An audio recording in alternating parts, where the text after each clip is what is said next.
pessoal, tudo bom? Hoje a gente vai falar um pouquinho sobre a nossa primeira aula para ser aplicada para a Brigada Mirim, que é de primeiros socorros. No primeiro slide é passado sobre o que é primeiros socorros, certo? Que é a primeira ajuda dada para o paciente, né? Para o doente. E para que o primeiro socorro serve? Tá? Então é só explicar que ele serve para dar o primeiro atendimento, para aliviar um pouco a dor e para estabilizar o problema, né? Evitar que o problema se agrave, correto? E é importante também frisar que muitas crianças não vão conseguir fazer o atendimento em si, então eles sempre precisam buscar a ajuda de um adulto quando acontecer um acidente, correto? A gente não pode incentivar a criança a achar que ela pode sozinha fazer um atendimento, tá certo? O nosso segundo slide trata sobre trote. No dia a dia, né, passado em algumas instruções e tal, principalmente vindo da polícia, né, para as crianças, que o trote ele é crime, né, e a criança que fizer um trote, o pai vai ser preso, correto? Porém, é importante explicar para a criança qual é o real motivo de não se aplicar um trote. O fato da ambulância sair, deslocar da base até um local, né, que não tem uma ocorrência, que não tem um acidente, e no mesmo momento ali simultâneo dá um acidente no outro lado da cidade, e aí aquele doente que está aguardando socorro vai demorar muito mais para ser atendido, podendo chegar a óbito, né, podendo chegar a morrer. Ou uma casa, né, pegando fogo, você chama o caminhão de bombeiro para ver passar, ai que lindo, bonito caminhão passando, mas lá no outro lado da cidade uma pessoa está morrendo, uma casa está pegando fogo e acaba gerando o quê? O trote pode gerar a morte de pessoas, né? Então é bacana a gente colocar isso para as crianças, para eles entenderem o real motivo de não se passar um trote, de usar um serviço público, né, da forma errada, tá? Outra situação, então, nosso próximo slide, ele fala sobre os perigos que existem no atendimento de uma pessoa, né? Eu trato de uma forma bastante simples, né? O dimensionamento da cena, o gerenciamento dos riscos, tá? A questão de você avaliar bem a cena, ver qual é o perigo que existe, é muito importante, tá? A questão da sinalização de uma via, né? Quando acontece um acidente de trânsito, antes de ir diretamente para atender um paciente. Um coleguinha caiu porque escorregou com o chão molhado, né? Então até faço ali uma brincadeira, né? Corro ali, tá? Faço de conta que caio, para ser engraçado eles entenderem que antes de eu ir correndo, né, e sem olhar o que aconteceu e simplesmente querer ajudar a pessoa, eu preciso analisar o que aconteceu com ela, verificar se existe risco ali e se eu não posso ser vítima desse problema também, né? Porque de repente só eu posso ajudar, só eu tenho algum conhecimento. E aí se eu virar vítima também, quem que vai poder ajudar, né? Então, essa questão é bacana, muito importante da gente frisar com as crianças, tá? Para elas não se equivocarem em ir atender uma ocorrência, por exemplo, com uma pessoa levando um choque, elas tocarem e acabarem sendo vítimas também de um choque elétrico. Então, esse é um fator muito importante, tá? Outra questão nesse mesmo slide que a gente trata são os perigos em relação a doenças, né? Explicar que qualquer secreção de um paciente pode gerar uma doença para mim, né? Dizer que todos têm doenças, né? Vamos pensar dessa forma, porque assim eu não vou me contaminar em vão, né? Eu nunca vou saber quem tem ou não tem. Então eu não posso ter contato com sangue, com saliva, com xixi, com cocô, com nada, né? Referente à secreção de paciente. Então isso é bacana a gente explicar. E aí a gente passa também um videozinho da H1N1 bem antiguinho, que tem um desenho e tal, bem bacana, eu vou postar ali também na descrição do vídeo para vocês. Outra situação, né, que a gente precisa colocar para eles é a questão de você, para não tocar na secreção do paciente, utilizar luva, né? Ah, mas não tem luva, minha mão é pequenininha e agora o que que eu faço, né? Aí a gente usa um saco plástico, né? Faz balãozinho com saco para ver se ele tá vazando ou não, ver se está furado ou não. E uso um saquinho só para conter uma hemorragia, né? Para poder dar um atendimento e não tocar na secreção da vítima. Beleza?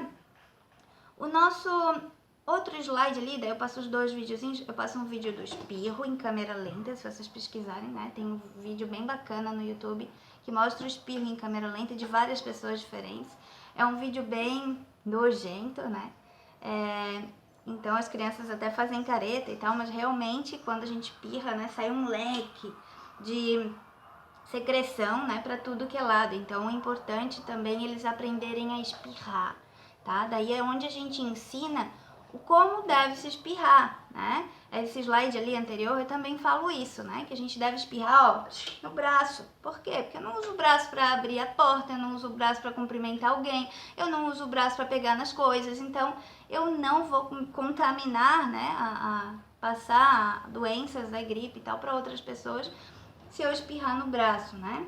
Cuidar com paninho de lencinho de pano, né? Que acaba gerando aquela secreção, então eu acabo tendo contato com a secreção direto com as minhas mãos e acaba não tendo eficácia, né? Utilizar um lenço de pano, vou estar contaminando a mesma coisa. E a questão de lavar as mãos antes de se alimentar, que é muito importante, né? Porque se eu tive contato com algum tipo de doença, algum tipo de vírus e tal, lavando as mãos antes de me alimentar, eu vou estar evitando aí pegar uma doença, correto? Aí depois a gente fala sobre engasgamento, né? Obstrução de via aérea por corpo estranho. Claro que eu não vou falar assim para criança, né? Eu falo sobre engasgamento. Como é que a gente faz para desengasgar alguém? Né? A pessoa está se engasgando, o sinal universal de engasgamento é esse aqui, ó. Ah, mas eu não vou me engasgar, eu nunca vou ficar assim. Bom, a partir de agora é bacana você ficar assim, porque quem conhece a manobra para desengasgamento vai saber que quem está assim é porque está se engasgando. Então, se você se engasgar, faça esse movimento aqui, essa posição, que quem conhecer vai vir até você. Até porque o engasgamento gera uma morte silenciosa, né? Porque engasgamento total você não consegue falar, você não consegue tossir. Então, quando a pessoa está começando a ficar roxa, às vezes está numa mesa cheia de gente almoçando e está se engasgando e ninguém vê. Então, quando vê, a pessoa já está caindo no chão, nem sabe o que aconteceu. Então, é importante a gente ter atenção às pessoas que estão em nossa volta e perceber, né, se elas estão ou não com esse problema de engasgamento, que pode acontecer com qualquer um, tá?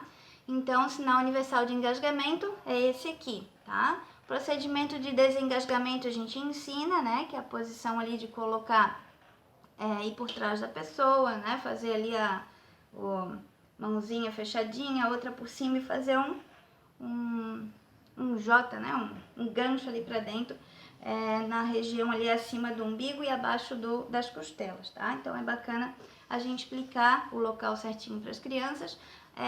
Geralmente eu pego a turma toda, coloco eles em duas filas, então um vira para o outro, né? E faz ali em duplas.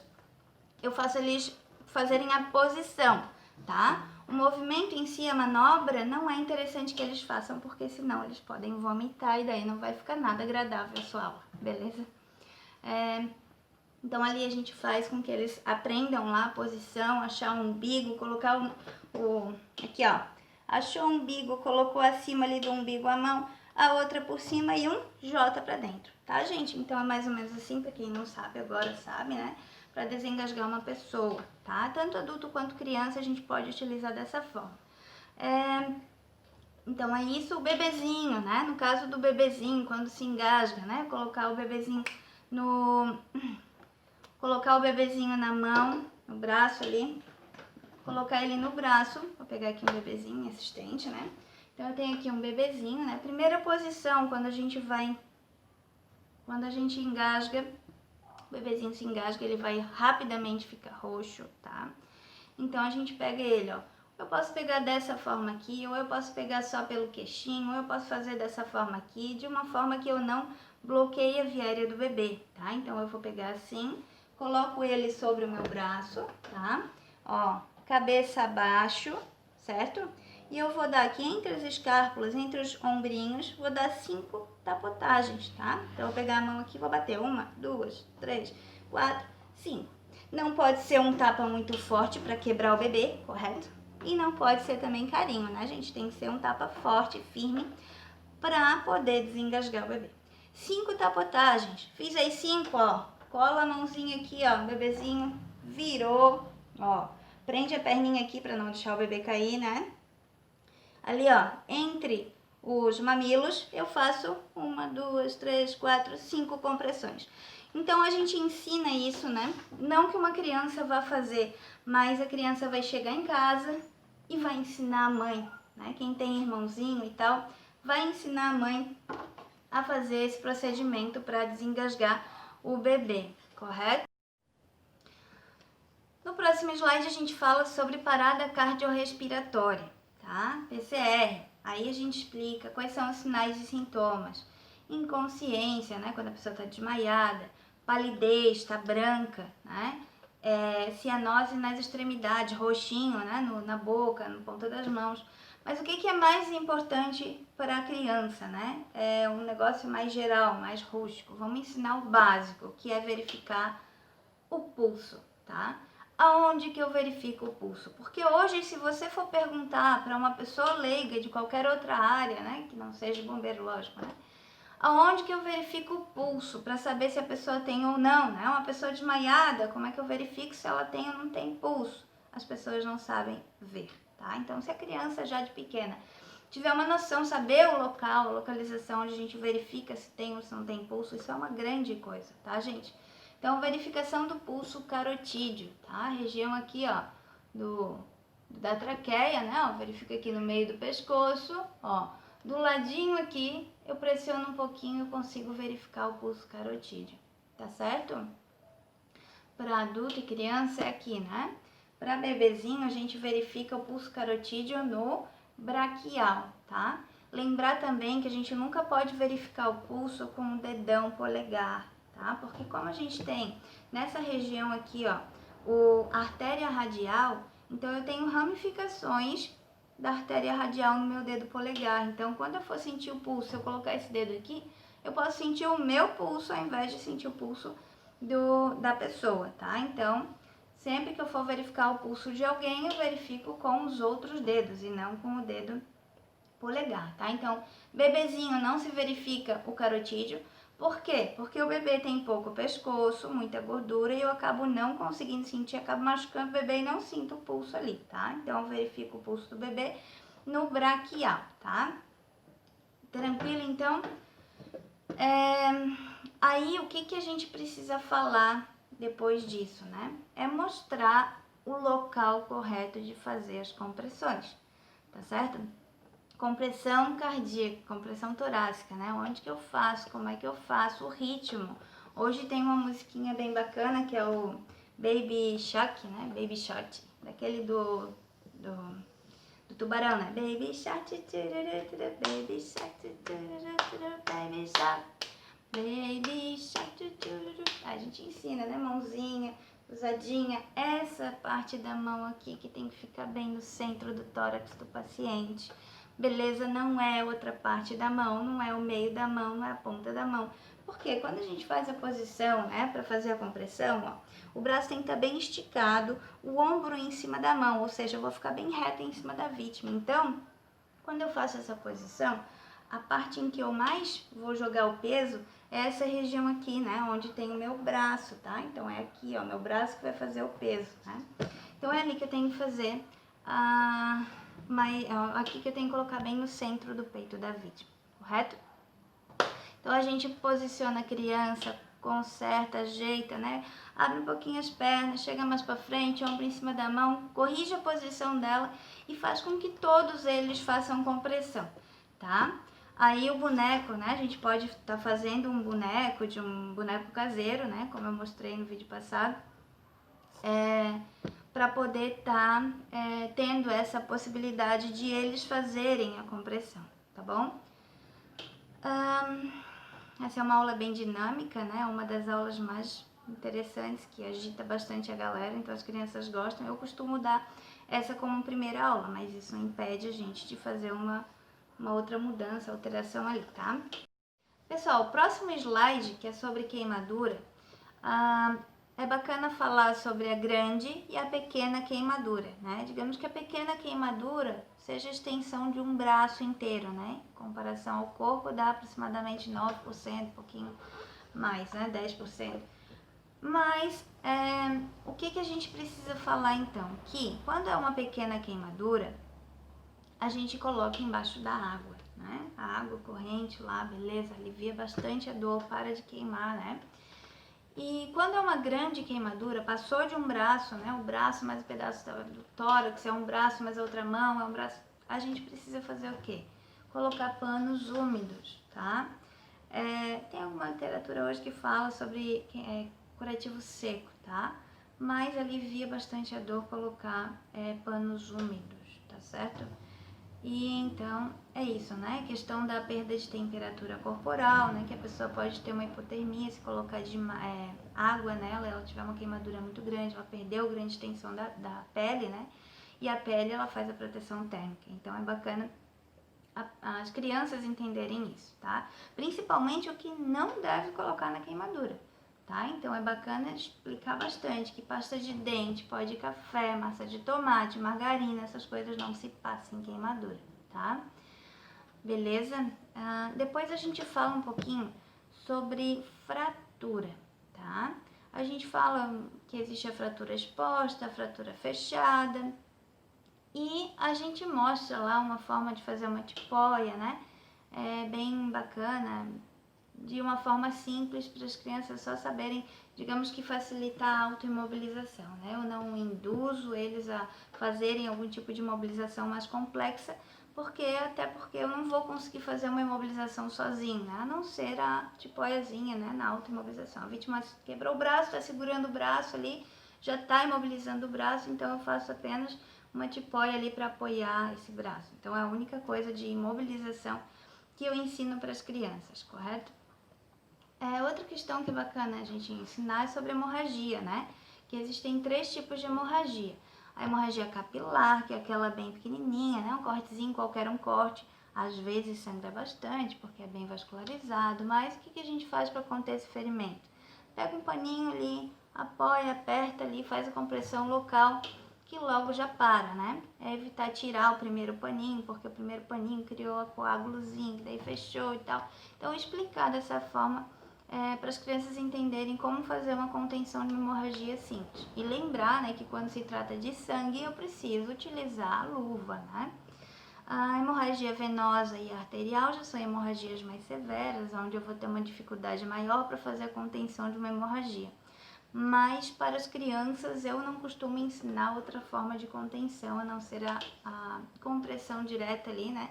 Uma atadura em volta no máximo para as crianças, tá? Mas com certeza tem a outra forma, que seria o torniquete, né? Mas é uma coisa um pouco mais complexa. Como a idade das crianças que a gente trabalha de 7 a 12 anos, 13 anos, eu não costumo ensinar torniquete, tá? Então, deixo isso para uma idade um pouquinho mais avançada. Então, eu acho que era isso. Daí depois sobre ferimento e objeto encravado. Eu ensino a fazer a rosquinha, a fogueirinha, né? Para fazer a imobilização ali de um objeto que venha encravar. Mas é uma coisa que eu também não boto para eles fazerem, até porque o tempo é um pouco curto e não dá. Se desse tempo, seria bacana também eles aprenderem a fazer a imobilização de um objeto encravado, tá? Mas é só para eles entenderem e verem, né? A gente demonstra lá com um dos alunos, com uma pessoa que vai junto com você, para eles verem que a gente não deve nunca retirar um objeto que encravou, né? Só para entender que todo objeto encravado ele tem que ficar encravado, tem que ser levado dessa forma para o hospital, tá? Mas geralmente o tempo é meio curto e eu não consigo deixar, né, fazer com que eles façam essa prática de imobilização de objeto encravado. E o último slide nosso, ele fala sobre os números, né? Para eles fixarem qual é o número do bombeiro e qual é o número do SAMU da nossa região, tá? Então é bacana eles fixarem, falarem 1, 2, 3, 4, 5 vezes, de repente um desenho, né? Dá um desenho lá com o número do bombeiro para eles pintarem, que daí acaba forçando, né? Melhorando ali o entendimento deles para eles não esquecerem, né? Do número do bombeiro. Tranquilo, gente? Então assim, ó. Sobre atendimento pré-hospitalar, né, sobre primeiros socorros, é isso, tá? Tentar sempre falar de uma forma simples, de uma forma clara, né? Com palavras simples, evitar palavras difíceis, palavras que não tenham compreensão deles, e deixar sempre claro que eles precisam falar, né? Se tiverem dúvidas de alguma palavra, de algum termo que está sendo utilizado. A outra coisa que eu sempre faço, tá? Antes da aula iniciar, quando eu já vou explicar sobre o projeto para as crianças, tem duas técnicas que eu faço com eles, né? Duas situações que eu gerencio para poder desenvolver a aula. Porque quando se trata de crianças dessa idade, geralmente 8, 9, 10 anos, eles são muito curiosos, eles são muito faladores e querem contar casos, querem contar situações. E aí, se você for escutar a situação de cada criança, porque meu tio aconteceu isso, porque meu pai aconteceu aquilo, por que aconteceu isso comigo? Gente, daí a gente não vai conseguir passar o conteúdo. Então, já de início eu falo para eles que situações que tenham acontecido com eles, ou para contar situações que aconteceram com alguém que ele ficou sabendo e tal, não é o momento, tá? Durante a aula, que daí no intervalo, depois da aula, num outro momento, eles contam, né, para não tirar o andamento da aula, para a gente poder conseguir passar todo o conteúdo para eles. E outra situação, né, quando eles começam a fazer muito barulho, quando você quer falar alguma coisa importante e não consegue porque o zum tá grande, daí eu faço uma dinâmica com eles. Eu falo o seguinte: olha o fogo! E aí eles levantam a mão e falam shhh, bum! Aí todo mundo junto gritando e tal, faz aquele fuzuê, todo mundo escuta o shbum, e aí para o silêncio total depois do shibum, né? Então eu deixo bem claro, a gente vai fazer isso quando tiver alguma coisa importante para falar. Então depois do shibum todo mundo quietinho, tá? Então é isso, né, gente? Eu acho que a aula de primeiros socorros ela é bem simples, não fala sobre muitas coisas, né? Não é um primeiro socorros avançado, até porque a gente está trabalhando primeiro socorro com criança, então tem que ser o mínimo ali, o necessário, né? Para poder gerenciar uma aula dinâmica e que eles entendam. Né? Não adianta eu chegar com um monte de termo, com um monte de conteúdo que a criança não vai conseguir entender, que a criança não vai conseguir aderir, tá certo? Eu vou disponibilizar para quem precisar os slides, né, das aulas. Então entre em contato comigo, deixa um comentário aí no vídeo, não esquece, né, gente, de curtir esse vídeo, por favor, tá? Compartilha ele com amigos, com bombeiros, com conhecidos, pessoal da saúde, né, que tiver interesse, que tiver dinamismo para também tá passando essa instrução, para também estar desenvolvendo o projeto da Brigada Mirim. Eu espero que esse vídeo tenha ajudado vocês, tá, gente? Fiquem com Deus e até o próximo.